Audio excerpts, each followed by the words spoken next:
ஓம் சாந்தி. அவ்யக்த முரளி 18/7/1972. அவ்யக்த பாப்தாதா, மதுபன். பலகீனங்களுக்கு நிறைவு விழா செய்பவர்கள்தான் தீவிர முயற்சியாளர்கள்.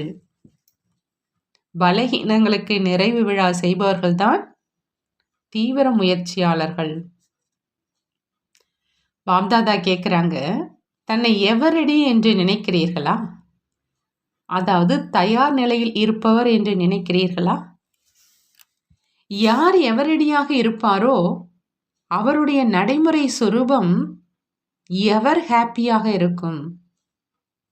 எந்த ஒரு சூழ்நிலையின் சோதனை மற்றும் இயற்கையினுடைய ஆபத்துகள் மூலமாக வரும் சோதனை அல்லது உடல் மூலமாக கர்ம விளைவின் ரூபத்தில் வரக்கூடிய சோதனை போன்ற அனைத்து விதமான சோதனைகளிலும் முழுமையாக தேர்ச்சி அடைந்து மற்றும் நல்ல மதிப்பெண்களில் தேர்ச்சி அடைவாங்க. அந்த மாதிரி தன்னை எவரடி என்று நினைக்கிறீர்களா? மேலும் எவரடியின் அடையாளமான எவர் ஹாப்பி என்ற அதை அனுபவம் செய்கிறீர்களா? எந்த நேரமும் ஏதாவது ஒரு சோதனை வந்தால் கூட தயாராக இருக்கிறேன் என்று தன்னுடைய ஏற்பாடுகளை அந்த மாதிரி செய்திருக்கிறீர்களா? சிரேஷ்ட ஆத்மாக்கள் உங்களுக்காக, உங்கள் மூலமாக மற்ற ஆத்மாக்கள் யார் வரிசை கிரமமாக ஆஸ்தியை பெறுபவர்களாக இருக்கிறாங்களோ அவங்களுக்காகவும் இன்னும் சிறிது நேரம்தான் மீதம் இருக்குது. நேரத்தின் வேகம் அதிகமாக இருக்குது. எப்படி நேரம் யாருக்காகவும் நிற்பதில்லை, சென்று கொண்டேதான் இருக்குது. அதே மாதிரி நானும் ஏதாவது மாயாவின் தடையில நிற்பதோ இல்லையே என்று தன்னைத்தானே கேளுங்க. எந்த ஒரு மாயாவின் சூட்சம மற்றும் ஸ்தூல தடை வருது அல்லது மாயாவின் தாக்குதல் ஏற்படுதுன்னா ஒரு நொடியில தன்னுடைய உயர்ந்த கௌரவத்தில் நிலைச்சிருந்துட்டீங்கன்னா எதிரி மாயா மேல் குறி வைப்பதும் சரியாக இருக்கும். ஒருவேளை கௌரவத்தில் இல்லை என்றால் சரியாக குறிவைக்க முடியாததுனால பாதிப்புக்குள்ளாவராக ஆயிடுவீங்க. இப்பொழுது அந்த மாதிரி பாதிப்புகள் இருக்குதா? ஒருவேளை இதுவரையிலும் ஏதேனும் பிரச்சனைகளினுடைய பாதிப்புகள் இருக்குதுன்னா பிற ஆத்மாக்களினுடைய பிரச்சனைகளை, பாதிப்புகளை எப்படி அகற்றுவீங்க? பிரச்சனைகளை அகற்றுபவர்களா அல்லது நீங்களே பிரச்சனைக்கு உள்ளாகுபவர்களா? எந்த பட்டி செய்தாலும் அதனுடைய நிறைவு விழா மற்றும் பரிவர்த்தனை விழாவை கொண்டாடுறீங்க. அப்படி இந்த எல்லைக்கு அப்பாற்பட்ட வட்டி நடந்துட்டு இருக்குது. அதுல பலகீனங்களின் நிறைவு விழா மற்றும் பரிவர்த்தனை விழாவை எப்பொழுது கொண்டாடுவீங்க? இதற்கு ஏதாவது நிச்சயிக்கப்பட்ட தேதி இருக்குதா? நாடகம் செய்விக்குமா? நாடகமோ பழைய உலகத்திலிருந்து அனைத்து ஆத்மாக்களின் நிறைவு விழாவையும் செய்விக்கும். ஆனால் தீவிர முயற்சி செய்யும் உயர்ந்த ஆத்மாக்கள் நீங்கள் முன்பாகவே பலகீனங்களின் நிறைவு விழாவை கொண்டாட வேண்டும் இல்லையா? அல்லது நீங்களும் மற்ற ஆத்மாக்களுடன் சேர்ந்து இறுதியில் வருவீங்களா? பல்வேறு மகாநாடுகள் ஏற்பாடு செய்கிறீங்க. அதற்கான தேதியை நிச்சயம் செய்கிறீங்க. அதற்கேற்ற மாதிரி தயார் செய்கிறீங்க. மேலும் அந்த நிகழ்ச்சியை வெற்றிகரமாக செய்து முடிக்கிறீங்க. அதே மாதிரி இந்த குறைகளை அகற்றுவதற்கான மகாநாட்டின் தேதியை நிச்சயம் செய்ய முடியாதா? இந்த மகாநாடு நடப்பது சம்பவமா? ஏதாவது யஜ்யத்தை படைக்கிறார்கள் என்றால் இடையிடையே ஆகுதியோ போட்டுக்கிட்டே இருப்பாங்க இல்லையா? ஆனா இறுதியில அனைவரும் ஒன்றாக சேர்ந்து முழுமையான ஆகுதி போடுவாங்க. அதே மாதிரி நீங்கள் எல்லாரும் ஒன்றாக சேர்ந்து சம்பூர்ண ஆகுதி போட முடியுமா? அனைத்து பலகீனங்களை சுவாகா செய்ய முடியாதா? எதுவரை அனைவரும் சேர்ந்து சம்பூர்ண ஆகுதி போடலையோ அதுவரை முழு உலகத்தின் வாயுமண்டலம், அனைத்து ஆத்மாக்களின் உள் உணர்வுகள் மற்றும் வைப்ரேஷன் எப்படி பரிவர்த்தனை ஆகும்? மேலும் விஸ்வ பரிவர்த்தனை மற்றும் விஸ்வ புதுப்படைப்பின் பொறுப்பை எடுத்திருக்கீங்க. அது எப்படி நிறைவேறும்? ஆகினால தன்னுடைய பொறுப்பை நிறைவேற்றுவதற்காக, தன்னுடைய காரியத்தை முழுமையாக செய்வதற்காக சம்பூர்ண ஆகுதியோ போட வேண்டியதாக இருக்கும். இதற்காக தன்னை எவரடியாக ஆக்குவதற்காக, சுலபமாக பலகீனங்களிலிருந்து விடுபடுவதற்காக எந்த யுக்தியை கடைபிடிக்கணும்? யுக்திகளும் அதிகமாக கிடைக்குது. இருந்தாலும் இன்று வேறு யுக்தியை கூறிட்டு இருக்கோம். மிக அதிகமாக நினைவு சின்னங்கள் யாருடையதாக உருவாகுது? அநேக விதமான நினைவு சின்னங்கள் யாருடையது கட்டப்படுது? தந்தையினுடையதா அல்லது குழந்தைகளுடையதா? தந்தை நினைவு சின்னமாக ஒரே ஒரு ரூபம்தான் உருவாகுது. ஆனால் உங்களுக்கு, அதாவது உயர்ந்த ஆத்மாக்களுக்கு அநேக ரூபத்தில் அநேக விதிமுறைகளுக்கு ஏற்ற மாதிரி உருவாக்கப்படுது இல்லையா? உயர்ந்த ஆத்மாக்கள் உங்களுடைய விதவிதமான காரியங்களின் நினைவு சின்னமும் உருவாக்கப்படுது.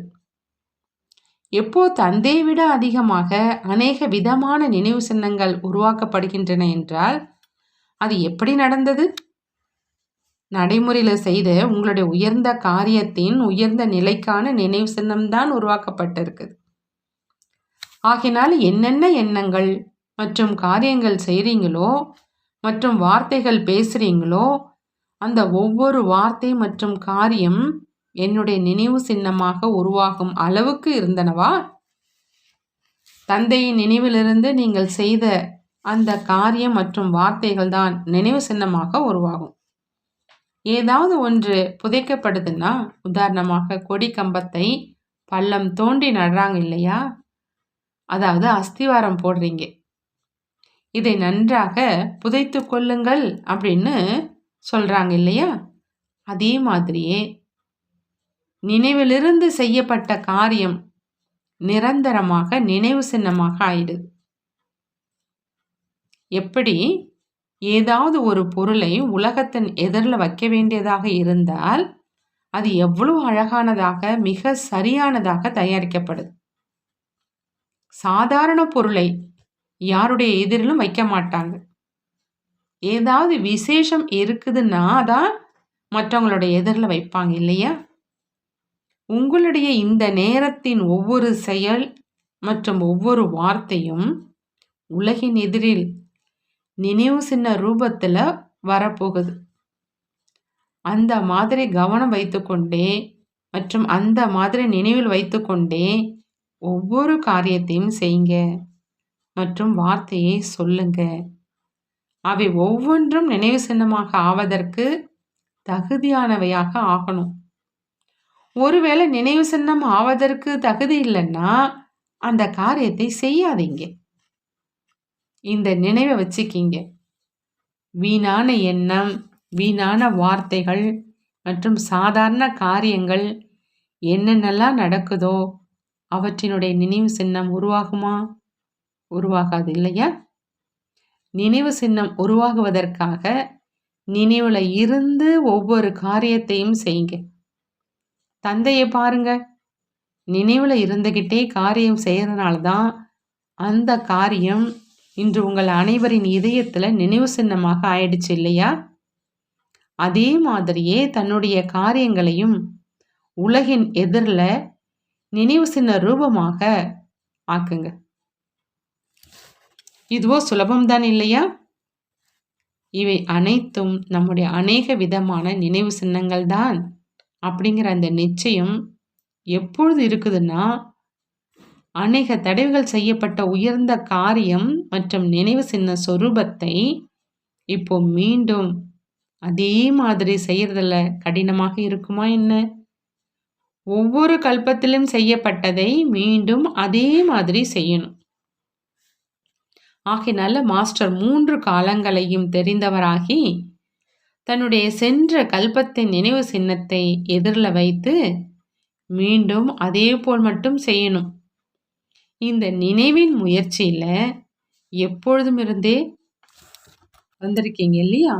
அப்படியானால் இப்பொழுது மட்டும் என்ன கடினம் இருக்க முடியும்? இன்று வரையிலும் மாயா இந்த நினைவில் பூட்டு போடுதா என்ன?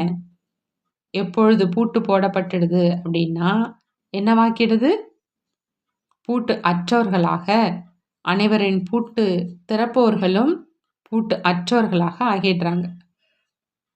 இந்த நினைவுக்கு ஏன் பூட்டு போடப்பட்டிருக்குது?